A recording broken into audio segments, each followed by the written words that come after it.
Hello friends, this is Aman and welcome in motivation boy. दोस्तों, आज मैं बात करने वाला हूं कि मैं पहले इतना कमज़ोर था, मेरे नंबर्स या मार्क्स हमेशा कम आते थे।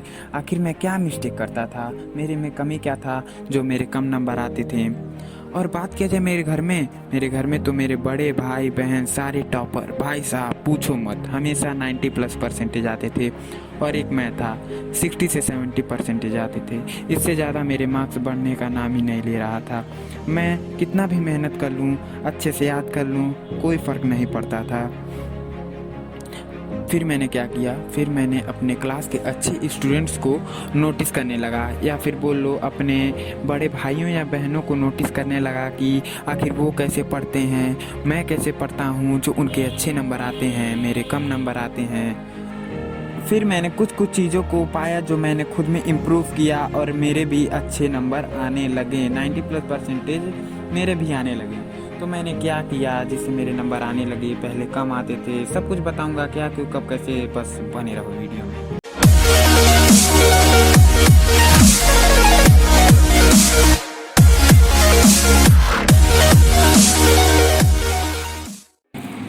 गाइस, जो सबसे पहला चीज़ मैंने नोटिस किया वो शायद लगभग सभी एवरेज स्टूडेंट्स मिस्टेक करते हैं, और वो है रटना। जी हाँ, रटना। सबसे पहला चीज़ जो हमें समझना होगा कि हमें रटना नहीं, हमें समझना है। गाइस, जब टीचर क्लास में पढ़ा रहे होंगे या पढ़ा रही होंगी तो आपको उनके बातों को समझना होगा कि वो कहना क्या चाहते हैं, वो आपको एक्सप्लेन क्या करना चाहते हैं। और अगर मान लीजिए आपको उनकी बातों को कहीं ना समझ में आए, आपको कहीं डाउट है, तो आपको उसी वक्त उस टीचर से पूछना होगा कि सर या मैम कि मुझे ये डाउट है।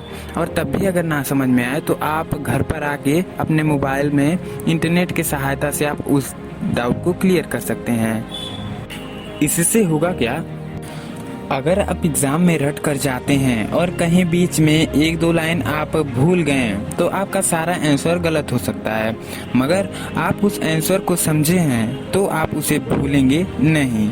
एक बात और, ज़्यादा टाइम रटने में लगेगा और रिस्क भी है, समझने में भी टाइम लगेगा बट नो रिस्क।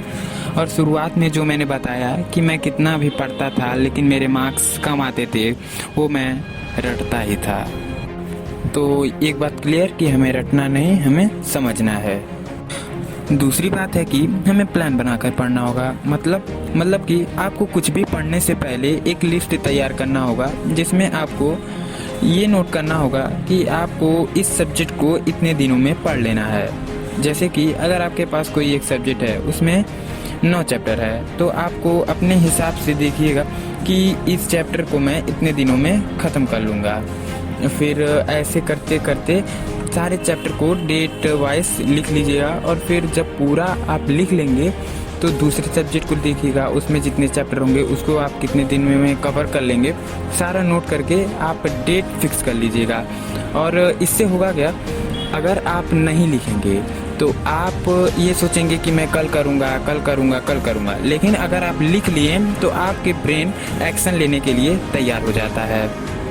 तो दूसरी बात क्लियर कि हमें प्लान बनाकर पढ़ना होगा। लास्ट बट नॉट लीस्ट कि हमें सारे चीज़ों को टाइम देना होगा। मतलब कि हमें दिन रात जब भी मन करे तब किताब उठाया पढ़ना चालू, ऐसा नहीं करना होगा। हमें सभी चीज़ों को टाइम देना होगा।